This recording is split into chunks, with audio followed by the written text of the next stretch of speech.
দেখেন কি পরিমাণ ময়লা। এখন গল্প করলে তো দেখছেন কি প্রেমের ভাব জানে না। দেখছেন মাছ ঠাই কই বুঝলেন, কি কই ঠাই কই যত গালে লাগবে, যত মারবে, তত এর গ্রেড বাড়বে, ঠাই হবে, ইংলিশ হবে।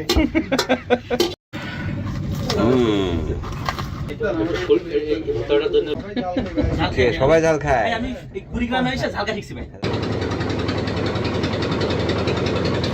আমন্ত্রণ সবাইকে, আশা করি ভালো আছেন। আমরা আছি নদীপথে, উত্তরের চরগুলো ঘুরে বেড়াচ্ছি। কিছুক্ষণ আগে পোড়ার চর থেকে নেমেছি আমরা। বিশাল বাদামের ক্ষেত দেখে ভীষণ ক্ষুধার্ত অবস্থায় এসে ট্রলারে উঠেছি।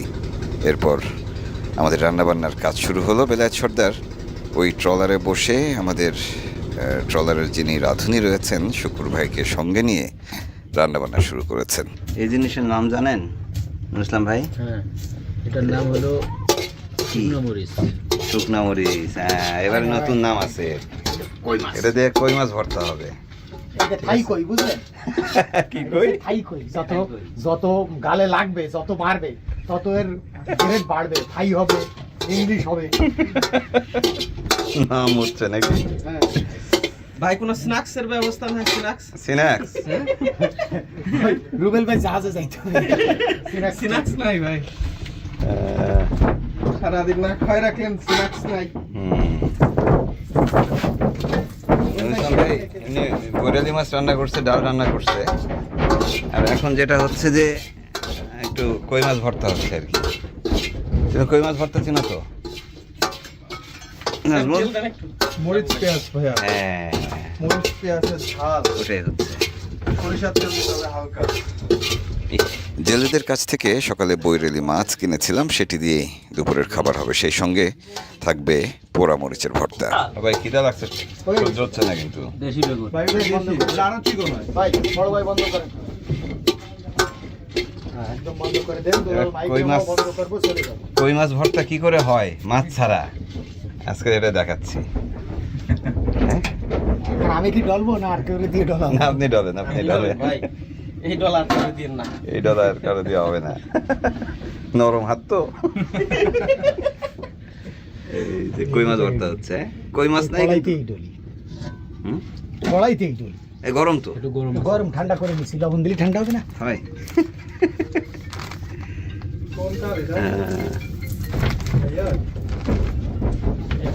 ভাই দেখেন হাত আবার না পড়ে।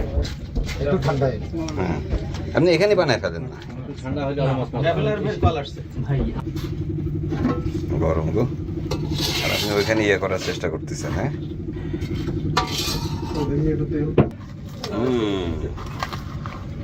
এখনো হয়নি, এখনো শক্ত হয়নি। একটু ঠান্ডা হলে শক্ত হবে। ঠান্ডা হলে শক্ত হবে। তাহলে শুকান। ঘন্টা দুয়েক চরের উপর দিয়ে হাঁটাহাঁটি করে ভীষণ ক্ষুধার্ত সবাই। এর নাম হচ্ছে, এই যে এবারে কই মাছ ভর্তা হচ্ছে। এরপর তেল মারলি, হ্যাঁ, এখন তো একটু সরিষার তেল পড়বে। দেবো পেঁয়াজটা একটু মাড়াই করে নিতে হবে। সবাই ঝাল খায়। আমি কুড়িগ্রামে এসে ঝাল খাইছি ভাই। ঝাল খাস? এইবার বাসায় গেছি, ভাই এটা মাখানো দেখলি আপনি একটু, আপনার এই আঙ্গুলের বাড়ি দেওয়া লাগবে মনে হচ্ছে ভাই। সবাই ঝাল খায় না, এতে আর আঙ্গুলের বাড়ি দেবে। বেলায়েত ভাই যেটা বানায় দিবে ওইটাই খাবো। বেলায়েত ভাই যেটা বানায়, এই যে ঝাল ভর্তাটা, ওটা বিষ হয়ে যায়। দেখেই বোঝা যায়, পেট দেখেই বোঝা যায় আর কি। তা তো অবশ্যই। এনে একটু মাছ পছন্দ আর কি। আচ্ছা মাছ আপনাকে খাওয়াবো ভাই। ব্রহ্মপুত্রের মাছ আমি পছন্দ করি। মাছ পছন্দ। মাছ আপনাকে খাওয়াবো। কি ট্রাভেলার, জি। তরকারি কেমন হলো টেস্ট করতে? টেস্ট করো, খুব ভালো লাগতেছে দেখেই। টেস্ট করে দেখো কেমন হলো। এটা নুর ইসলাম ভাই রান্না। কিন্তু আমার লোভ লাগতেছে দেখে ওইটা ভাই। হ্যাঁ, ওটা হবে হবে। ওই ভর্তা আসতেছে আমাদের। ওটা দিচ্ছে না? ঠিক আছে। লিসবি খিদা লাগছে খুব। স্পেশালি কিন্তু এদিকে লোকজন লবণ বেশি খায় ভাই। লবণ বেশি খায়? মানতে হবে। সাথে লবণ খায় সারা। ভাই একটু কই মাছ দিয়ে। লবণ বেশি খায়। লবণ কি বেশি হয়েছে নাকি? না না, আপনার বাইরের লোক। ওকে ওকে ওকে। ভাই আমাকে সুদান ভর্তা। যাক। আর কিটা আছে ভাই? খেয়ে নি। এদিকে দুপুর গড়িয়ে গেছে, চারপাশটা অসম্ভব সুন্দর, সূর্য হেলে পড়েছে পশ্চিমে। বিভিন্ন হাট থেকে ট্রলারগুলো ফিরছে গ্রামের দিকে। অসম্ভব ভালো লাগার মুহূর্ত এটি। ব্রহ্মপুত্রে ঢুকে পড়ছি আমরা।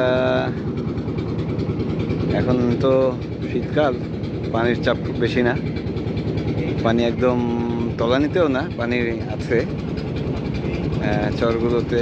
এখন মানে নামলে ভীষণ ভালো লাগে, সবুজ, বিভিন্ন রকমের ফসল সারা বছরই থাকে।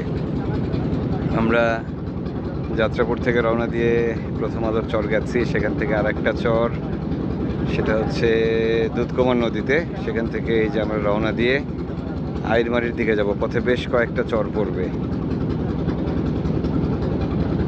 অদ্ভুত সুন্দর এখন নদী, আকাশ, বাতাস সব কিছু। প্রায় প্রতিটা চরে বিদ্যুৎ আছে এখানে। হ্যাঁ, প্রায় প্রতিটা চরে বিদ্যুৎ আছে। আর বিদ্যুতের লাইন গেছে এই যে তার, হ্যাঁ, সাবমেরিন, মাটির তল দিয়ে, নদীর তল দিয়ে। হ্যাঁ, চর ভেঙে গেছে, কি হবে? এগুলোই বিদ্যুতের তার আর কি। 2001 সাল থেকে এই অঞ্চলে আমার আসা যাওয়া। সেই সময় উত্তরের এই চরগুলো, এই জনপদগুলোকে যেভাবে দেখেছি, এখন তার সঙ্গে বিস্তর পার্থক্য। মানুষের জীবনযাত্রায় বিশাল পরিবর্তন এসছে। মানুষ চাষাবাদ করে, মানুষের জীবনের অর্থনৈতিক যে দিক, সেদিক থেকে অগ্রগতি হয়েছে অনেক। কিন্তু নদী ভাঙন তো আর থামেনি। উজান থেকে আসা পানির ঢলে কখন যে কার বাড়িঘর তলিয়ে যায়, ভেঙে যায়, তার কোনো ঠিক নেই। সেভাবেই প্রস্তুতি নেওয়া থাকে এখানকার মানুষদের। বছরে 2 বার বা 3 বার স্বাভাবিক বন্যা হয়। সেই বন্যায় যে পলি পড়ে, সেই পলির উপরেই নির্ভরশীল এখানকার কৃষি। যাই হোক, আমরা এগিয়ে চলছি। আমরা ইতিমধ্যেই ব্রহ্মপুত্র নদে এসে পড়েছি এবং এখানে ঢুকতেই একটি জেলে বহরের সঙ্গে দেখা। এটা কি বরেলি মাছ ধরতেছে?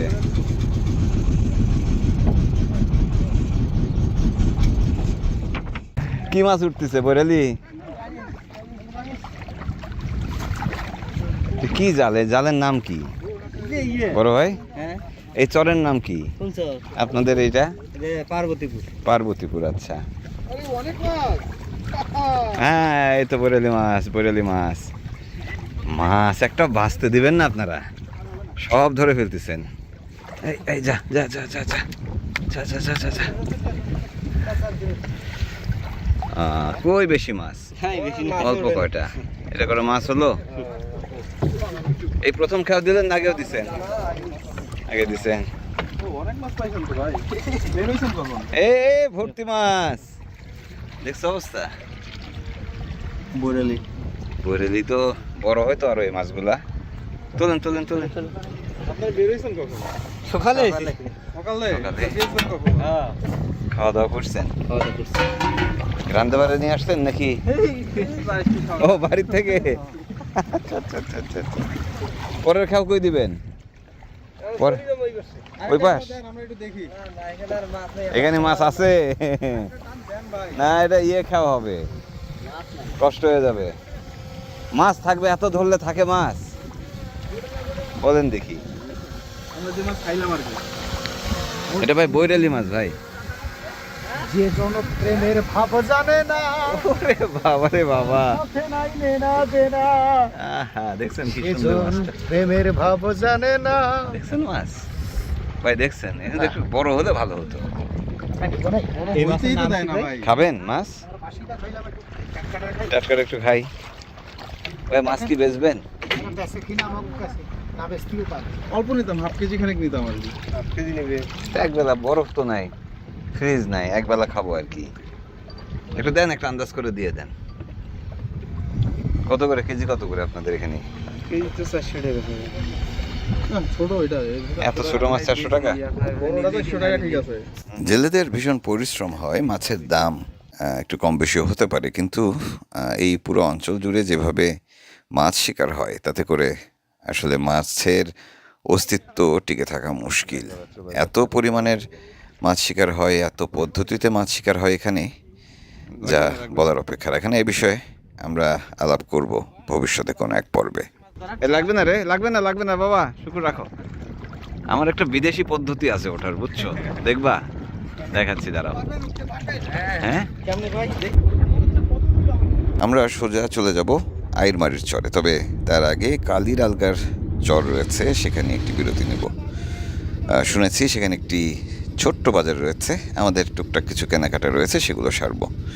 চলতি পথের সুন্দর পরিবেশ দেখতে দেখতে আমরা এগিয়ে চলছি এবং যেতে যেতে আরেকটি জেলে বহরের সঙ্গে দেখা হলো।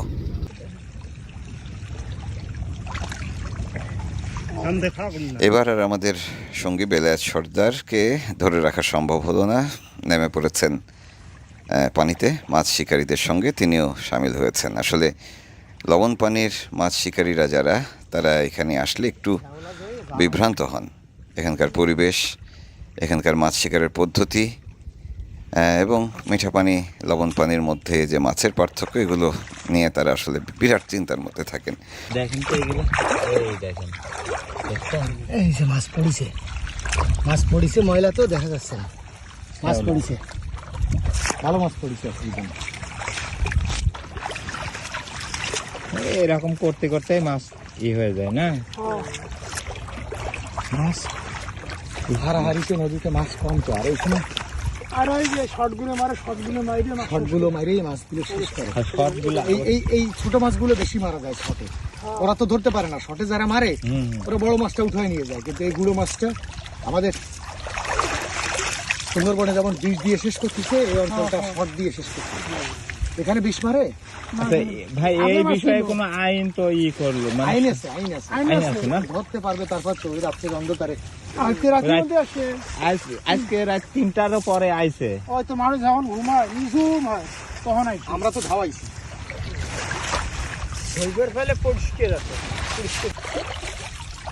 দেখেন মাছ এই অঞ্চলের নদীগুলোতে যে সব পদ্ধতিতে মাছ শিকার হয় সেটা বলি, সেটি হচ্ছে বিভিন্ন ধরনের জাল থাকে, বড়শি থাকে। এর বাইরে ওই ডুবুরিরা জাল ফেলে মাছ শিকার করে। এছাড়াও আরেকটি ভয়ঙ্কর পদ্ধতি আছে, এখানকার লোকেরা বলেন হিট মেশিন। আসলে বৈদ্যুতিক শক দিয়ে মাছ শিকারের পদ্ধতি এখানে মারাত্মকভাবে প্রচলিত। সবাই জানে এটি ক্ষতিকারক, তারপরেও লুকিয়ে চুরিয়ে রাতের বেলা সেই ভয়ঙ্কর শিকারটি চলে পুরো অঞ্চল জুড়ে। আসলে পুরো দেশ জুড়েই এ ধরনের নিষিদ্ধ পদ্ধতিতে মাছ শিকার চলে। এছাড়া চায়না দুয়ারি জাল যেটি রয়েছে সেটিও রয়েছে। এভাবে অতিরিক্ত মাছ শিকার এবং নিষিদ্ধ পদ্ধতিতে মাছ শিকারের কারণে পুরো অঞ্চলের নদীগুলো এখন প্রায় মাছ শূন্য। শ্যাওলার ভিতরে তো মাছ আছে, আরে জাল তো ছোট, আমাদের জাল। জাল গোটানো হয়ে গেছে অল্প পানিতে টানা এই জাল, যার ফাঁস খুবই ছোট ছোট। দেখা যাক কি মাছ উঠেছে এতে। ভাই এই মাছের চাহিদা ব্যাপক, ছোট মাছ তো চাহিদা কেমন এই মাছের? ছোট মাছ যত স্বাদ, বড় বড় মাছের থেকে ছোট মাছের স্বাদ বেশি। সেইটা একেবারে একটা একটা করে সাইজ করা হবে, তারপরে ঝুড়িতে তোলা হবে। এই ডাঙায় নিল না কেন জানেন? মাছগুলো মারা যাচ্ছে এতক্ষণে। মারা তো এমনি যাবে না, মানে আরো আগে হতো। এই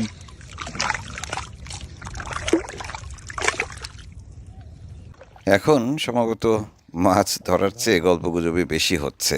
আমাদের সর্দার বলে কথা, জেলে ভাইদের সঙ্গে মিলেমিশে রীতিমতো বিশাল আড্ডা জমে ফেলেছেন তিনি।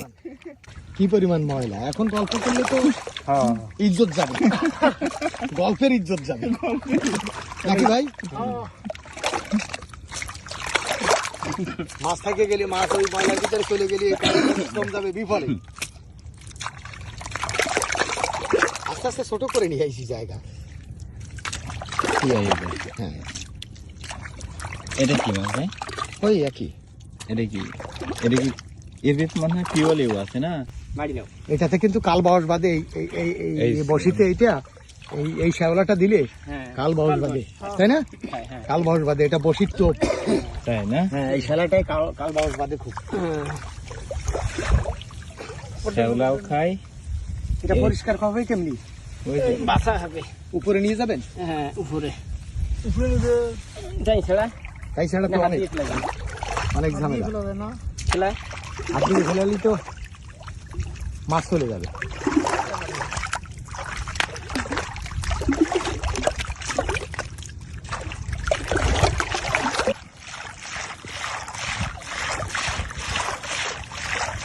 বেরোচ্ছে যথেষ্ট বেরোচ্ছে।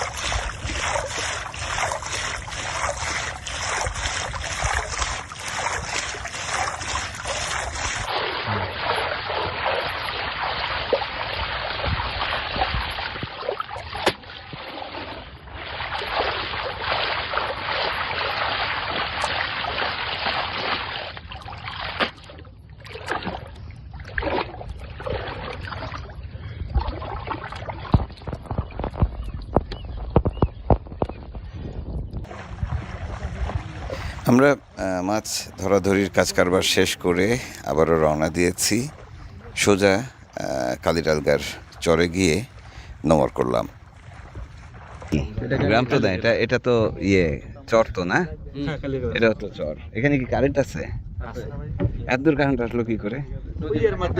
নদীর তল দিয়ে এই সাংঘাতিক একটা ব্যাপার। তবে আপনাদের এলাকাটা খুবই সুন্দর, এখানকার সবচেয়ে ভালো হচ্ছে এখানকার মানুষ।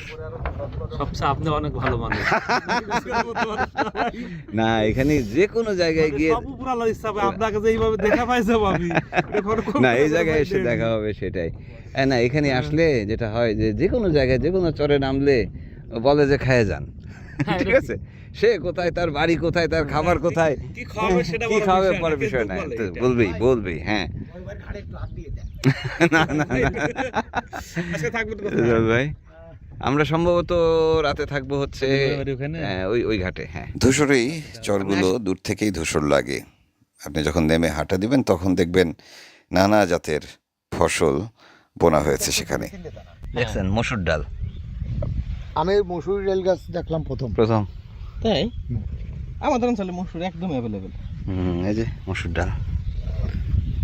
ডাল, এই যে ধনিয়া গাছ, এই যে বাদাম, এই হচ্ছে ধনিয়া গাছ, ঠিক আছে?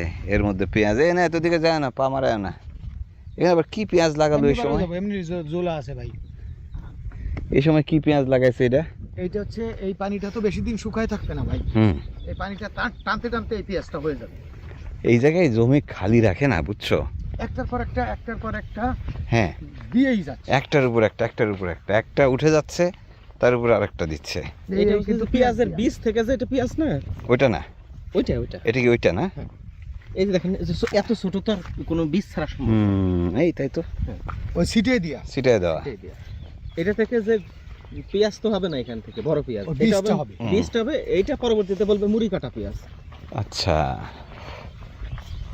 ছিটাই দিছে ভাই, এইটারে তুলে রেখে দেবে, রাখি করবে, ওই সময় আসলে রুইয়ে দেবে। এই ছিটাই দিছে, যা আসে আর কি। এর মধ্যে পানি দিছে, আবার দেখেন না কি সুন্দর সেচ দিছে, মেশিন দিয়ে দিছে, মেশিন দিয়ে ছিটাই সব পেঁয়াজ। আর ওই দিচ্ছে হচ্ছে স্প্রে, হ্যাঁ, কীটনাশক দিচ্ছে।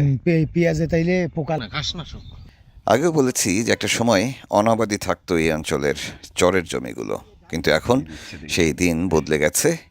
বদলে যাওয়া এই অঞ্চলের মানুষেরা কৃষিতে রীতিমতো বিপ্লব এনেছেন। যাই হোক, সেই গল্পগুলো শুনবো আমরা তাদের মুখেই। আপাতত বিদায় নিচ্ছি, পরের পর্বে আবারও দেখা হবে। ভালো থাকবেন সবাই।